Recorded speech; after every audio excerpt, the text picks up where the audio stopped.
Well, here we are. We're back for part two. Part two of, I don't know, 2000. Anyway, just a reminder, my name is Heather and I am the founder of Healing Self-Care Compass. So, 2 decades, almost 2 decades of narcissistic abuse. 2 decades. Here I am to tell my story.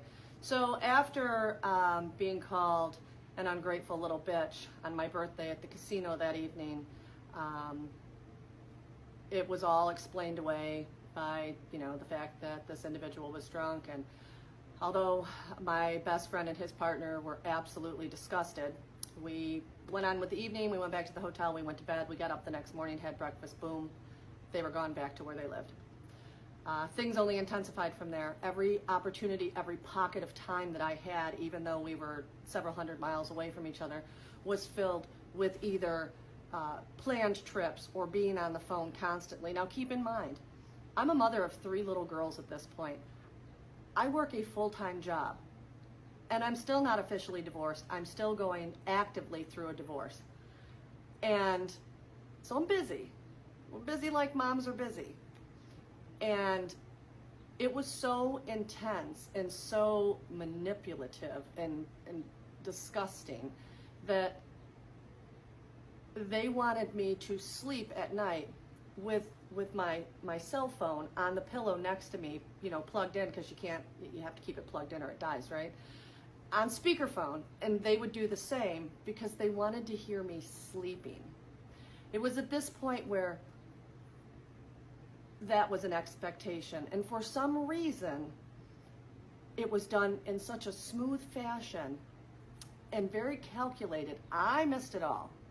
Did I think it was weird? Yes. But again, the love bombing, the attention, the holding me up on a pedestal, if you will, it was overwhelming.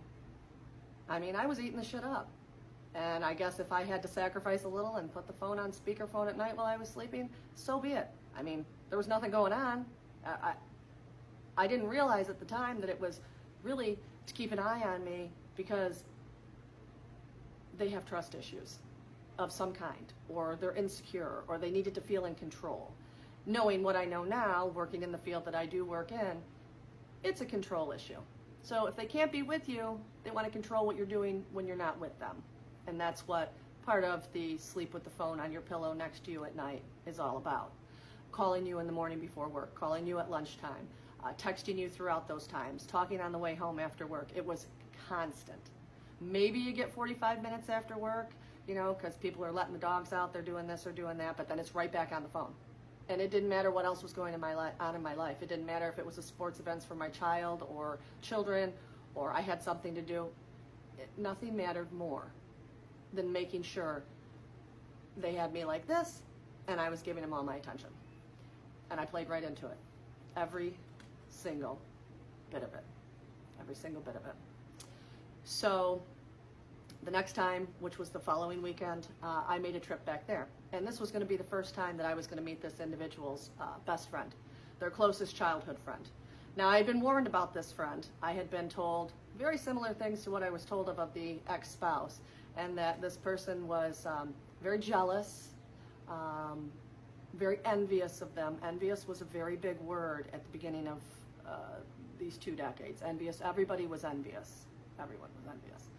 And that this person, the best friend, was not to be trusted because the best friend had interfered in plenty of relationships the person I was dating at the time had been involved in prior to me. And so I was on alert. Okay, it'll be okay with the best friend. So I meet the best friend, and I like the best friend. Best friend has good personality.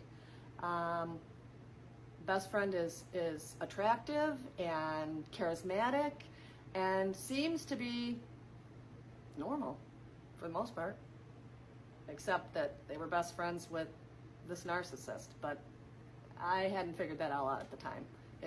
2 and 2 was not equating to 4, not yet.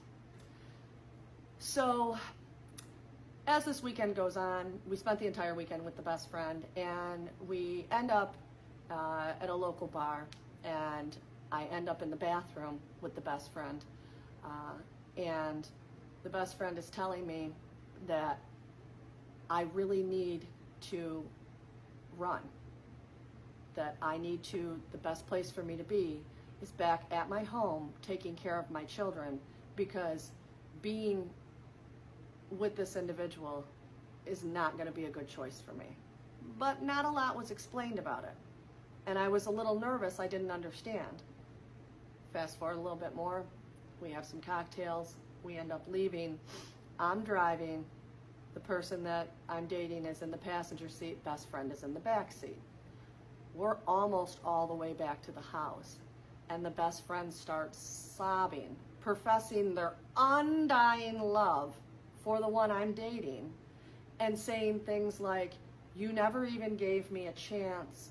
Why couldn't it have been me?" And then turning and apologizing, why couldn't it have been her? Then turning and apologizing to me and saying, I'm so sorry that you're in this situation. I shouldn't be doing this in front of you.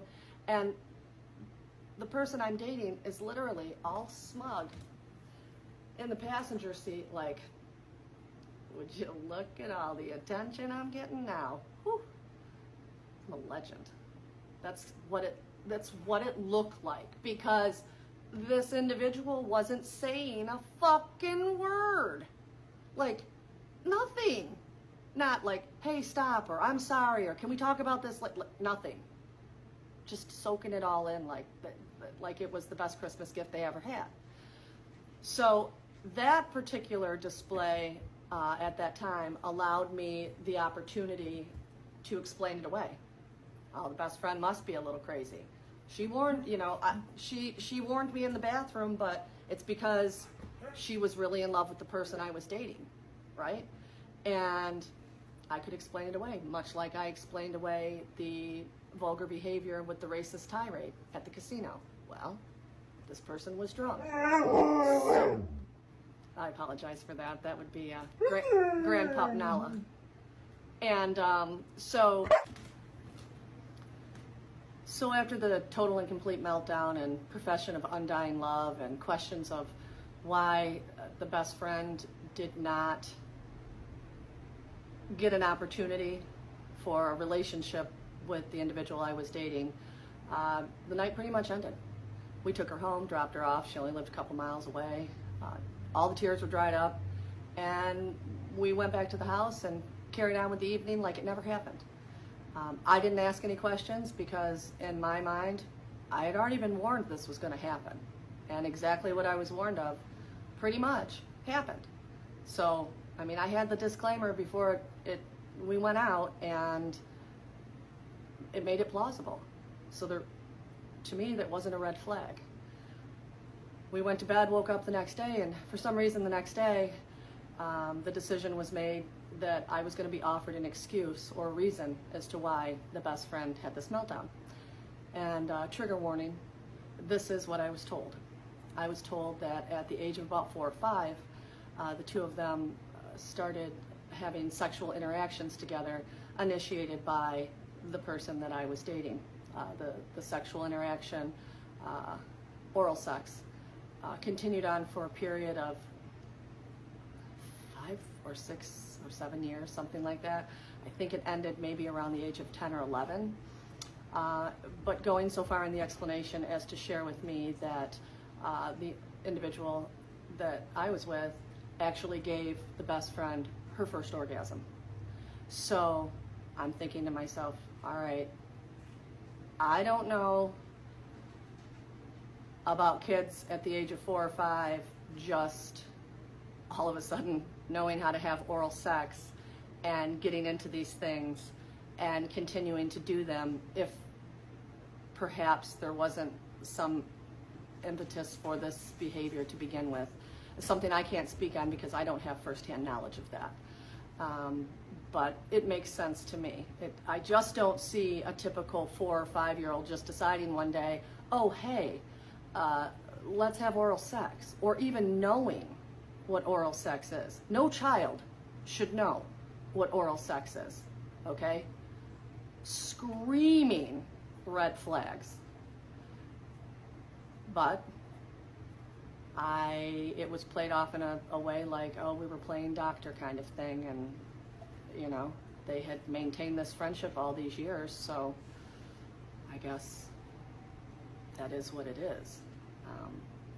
And that must be, I know now she's terribly traumatized by what happened and developed a trauma bond to an extent, if you will. But at the time, I didn't know. And again, it adds to the list of things that I let go. So we began to move forward with our life as a couple and began to make more plans, and we are about to embark on our first vacation together. Next episode.